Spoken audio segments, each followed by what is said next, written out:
3-in-1 Roving Cook, I'm going to show you gadgets and sauces. The first gadget I'd like to show you is this 3-in-1 avocado slicer, which is made by OXO. So first of all, we'll open up the avocado. Should be a bit easier, hopefully. There we go, easy peasy. And the good thing is, you're not going to hurt your hand if it slips, unlike a knife. So there we go, let's open that up, have a wee look. Oh, look at that, fantastic. The other thing it's got is this wee guy here, and that allows you to get the stone out. So let's have a try. Put that in there. There we go, look at that, fantastic. Before I do this, let me just get a wee plate here. There we go. So last but not least, we'll get the last bit, which is scrape out, hopefully, the flesh itself. Let's have a look.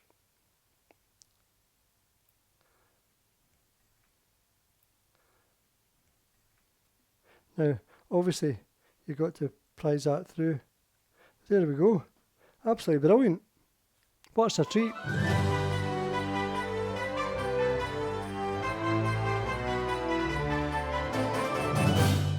The first sauce I'm going to demonstrate is a dark cranberry jus. First thing we've got to do is to fry the steak. Now, it's going to be medium rare. While that's cooking, let's prepare the sauce.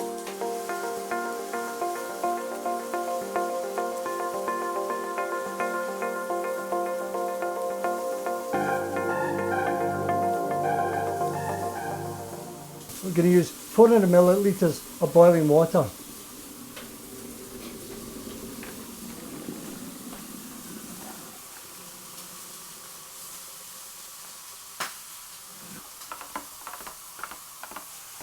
That should be the steak ready. There we go, perfect. Let's put that across now.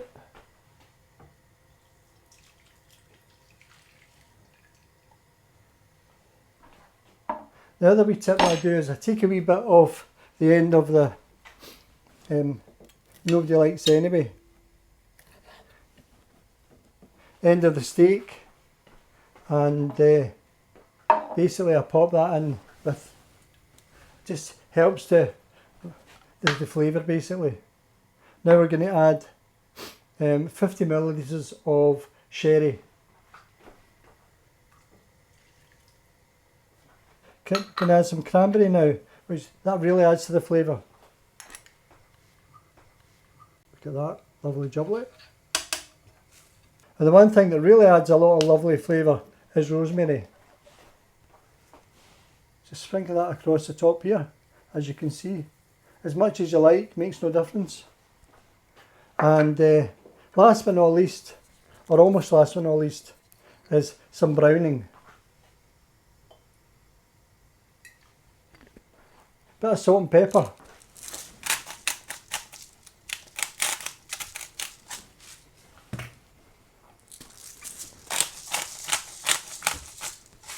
Just leave that to reduce, and that should be us with the sauce. So that's it, nice and reduced, and now what we do, run it through a wee sieve just to collect as much rosemary as you can, and the bits of steak that you're not going to be using. That's it. And the good thing is, now you've got this, just put this over here. You're ready basically to plate up, and just move this out the road just now. Over there. Here's one steak I made earlier, true Blue Peter fashion. And now we'll add some of the juice. Before we do that, actually, I'm going to taste a wee bit. That'll be the way it should be done. Absolutely delicious.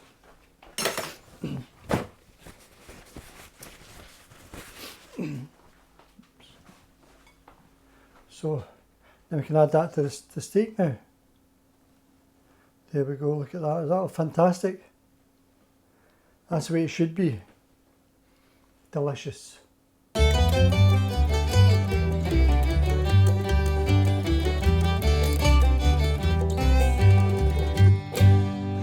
Gadget number 2 today, I'm going to show you twist and sprout.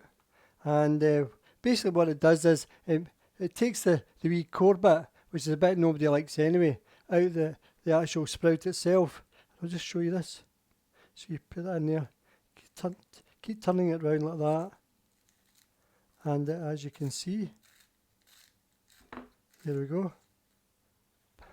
But by taking that wee bit out, it should help cook the Brussels sprouts more evenly. Now I'll do another one just for it, see if it actually does work.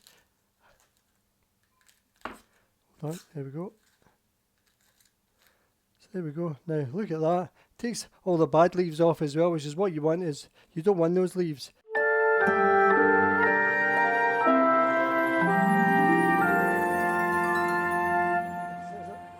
The next sauce I'm going to demonstrate is an orange sauce for duck à l'orange. So the first thing we do is we put this on the hot griddle. So basically we're firming and crisping up the fat, but we're not actually cooking it as such. There we go. The first thing you do is get a zest off the orange. Use a wee zesting tool, which is this wee guy here. There we go. Absolutely fantastic.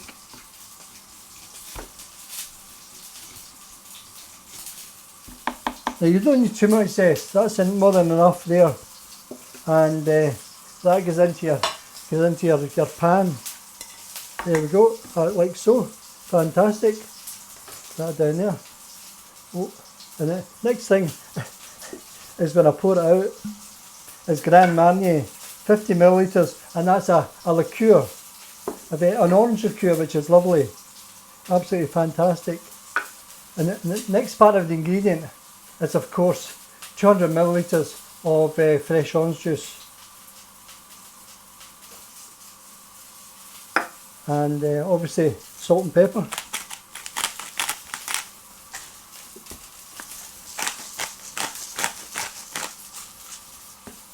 Sorry about the smoke, chaps. The last thing you add is a couple of heaped teaspoonfuls of sugar.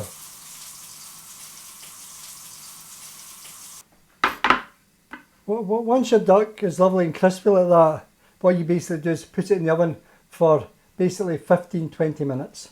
Now it depends how you like your duck, but I usually put it in for 15 minutes.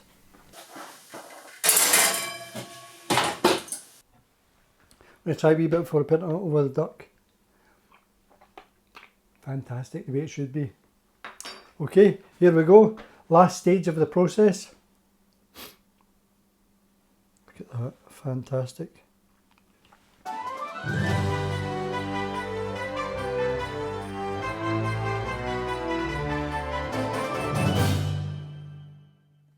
Obviously as a gadget it's a bit more expensive, but at the same time the halo, as far as I'm concerned, is fantastic. And the main thing it stops is you don't have to cook chips in the old fashioned way in a whole load of fat which gets spread all around the kitchen, which is absolutely horrible. What you do is basically open up, and I'll show you. You can put your potatoes or chips in here, and we drizzle of olive oil and put that back down, and it does the trick. Now I'll show you this in action.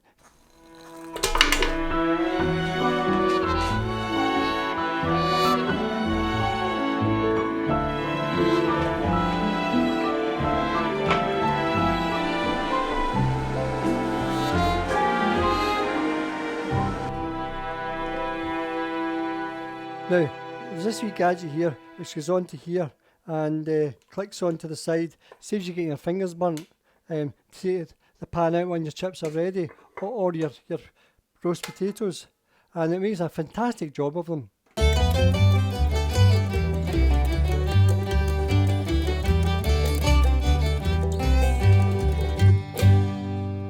Last thing I'm going to show you is a lovely whisky sauce you can use with haggis.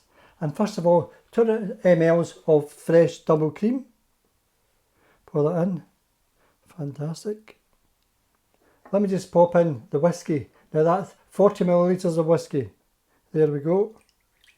Now, obviously after Christmas comes New Year, and in Scotland we celebrate it big over here. And in this case, we use haggis and neeps, which is why I'm showing you this lovely sauce. So the next part of the sauce is just crumble in some wee flakes of an OXO chicken cube. There we go. You can be generous as you like with this, because it doesn't really matter as long as you don't go mad. And there we go, that's enough. And obviously the old usual salt and pepper.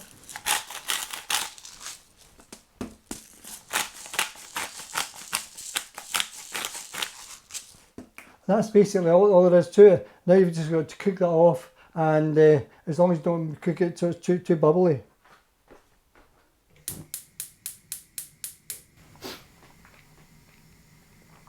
Once it starts to bubble a wee bit, that's it ready. You turn the gas off and pour it into here. There we go. Beautiful. Then we'll give it a try. There we go.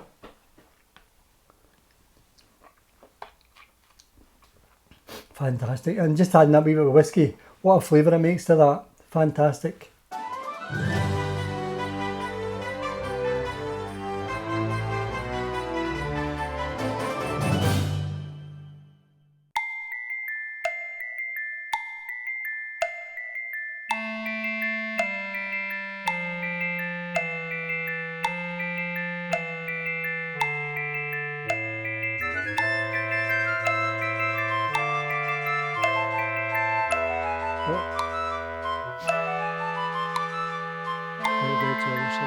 That's right. 1, 2, 3, 4, 5, 6, 7, 8, 9, 10.